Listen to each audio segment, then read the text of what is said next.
día de hoy hablaremos sobre el libro Comprender y transformar la enseñanza. En el primer capítulo nos habla de las funciones sociales de la escuela, de la reproducción a la reconstrucción crítica del conocimiento y la experiencia, la educación y socialización. Pero, ¿qué es la socialización? La socialización es el proceso mediante el cual el individuo se convierte en un miembro del grupo y llega a asumir las pautas de comportamiento de ese grupo, normas, valores, actitudes, etc. Y ese proceso vital que transforma al individuo biológico en un individuo social por medio de la transformación y el aprendizaje de la cultura de la sociedad en la que vive y se desarrolla.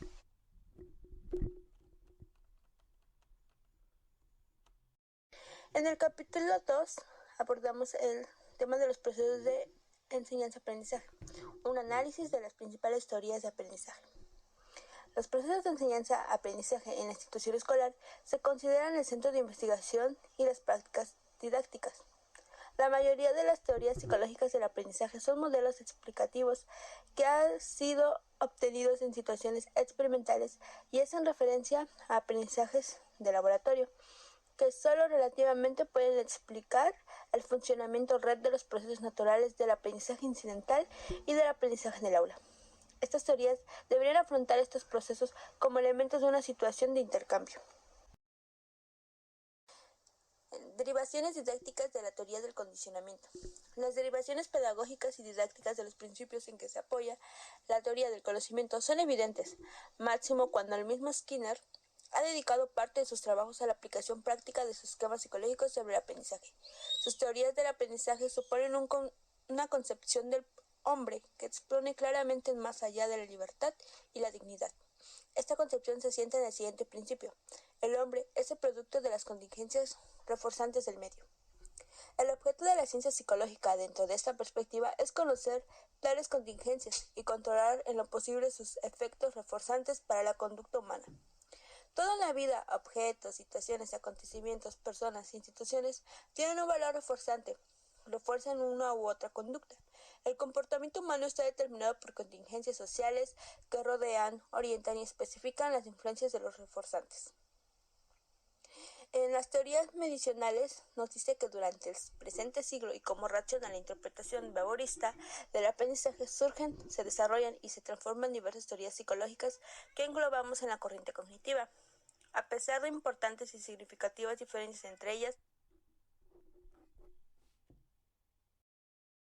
el concepto de aprendizaje es un componente previo, un requisito indispensable para cualquier colaboración teórica sobre la enseñanza. Sin embargo, como veremos a continuación, la teoría y la práctica didáctica necesitan un cuerpo de conocimiento sobre los procesos de aprendizaje que cumplan dos condiciones fundamentales. Una, abarcar de forma integral y con tendencia holística las distintas manifestaciones, procesos y tipos o clases de aprendizaje.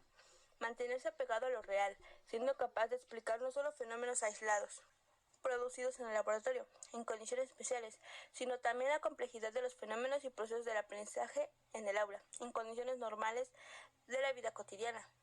2. Las teorías psicológicas pretenden explicar los hechos, la teoría y la práctica educativa. Se proponen además debatir las intenciones, proponer, experimentar y evaluar formas de transformación de lo real dentro del ámbito de lo posible, provocar la construcción de nueva realidad respetando en el proceso los principios de los procedimientos para su discusión y aceptación democráticas. No puede ser responsabilidad exclusiva de una teoría psicológica, requiere inevitablemente la aportación de otros campos del saber. La enseñanza requiere especialmente un discurso práctico que nos sirva para pensar sobre cómo actuar de modo que pueda desarrollarse los valores éticos con los que estamos comprometidos en nuestras actividades pedagógicas. La actuación del profesor se apoya en conocimientos prácticos adquiridos a través de la experiencia cotidiana en las interacciones de la vida del aula. El éxito del práctico depende de su habilidad para manejar la complejidad y la habilidad requerida es la técnica. El profesor del aula activa sus recursos intelectuales, el más amplio sentido del problema, conceptos, teorías, creencias, técnicas, para elaborar un diagnóstico rápido de la misma, valorar sus competencias, diseñar estrategias, alternativas y prevenir en lo posible el curso futuro de los acontecimientos. Perspectiva de reflexión en la práctica para la construcción sexual. En la perspectiva de la construcción social se agrupan aquellas posiciones que, con matices diferentes, conciben a la enseñanza como una actividad crítica, una práctica social saturada de opciones de carácter ético en los que los valores que presiden su intencionalidad deben traducirse en principios de procedimientos que rigen y se realizan a lo largo de todo el proceso de enseñanza-aprendizaje. El enfoque de crítica y reconstrucción social. Dentro de este enfoque, la escuela y la educación del profesor son elementos cruciales en el proceso de consecución de una sociedad más justa para ellos. La escuela debe proponerse como objetivo prioritario cultivar en estudiantes y docentes la capacidad de pensar críticamente sobre el orden social.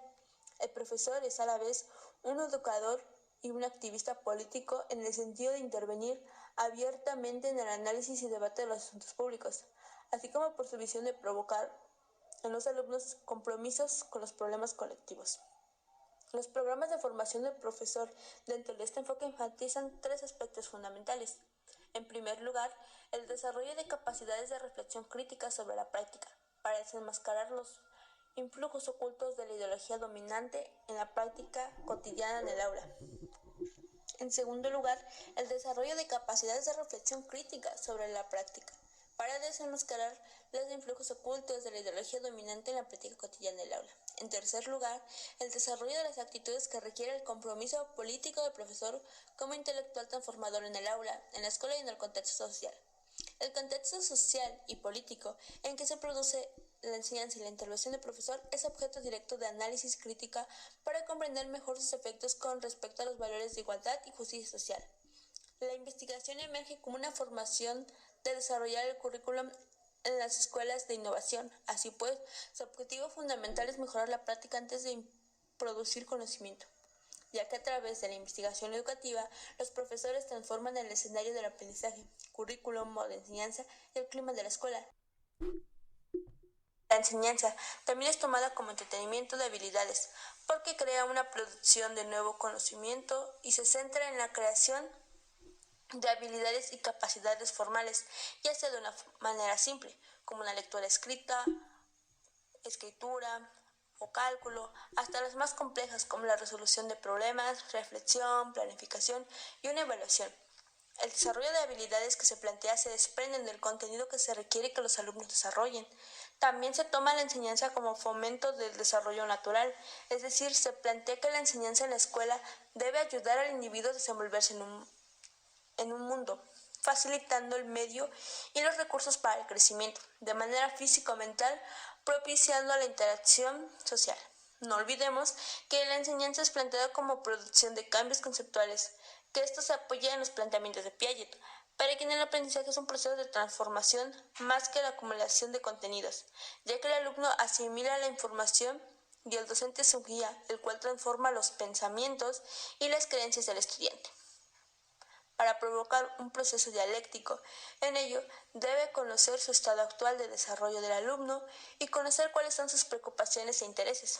Finalmente, se espera que el docente sea analítico, es decir, que reflexione sobre su práctica, que reconstruya sus conocimientos y sobre todo que sus planteamientos sean argumentados y ejercidos, cómo plantean las teorías establecidas y que las instituciones ejerzan su función educativa, ya que es tomada como la reproductora del proceso de socialización por cuanto se apoya en el conocimiento público, para los alumnos de las nuevas generaciones, para crear conocimientos privados, inculcando la ciencia, la filosofía, la cultura, el arte y sobre todo que establezca y proporcione herramientas para la socialización y el desenvolvimiento en una sociedad adulta y en el ámbito laboral.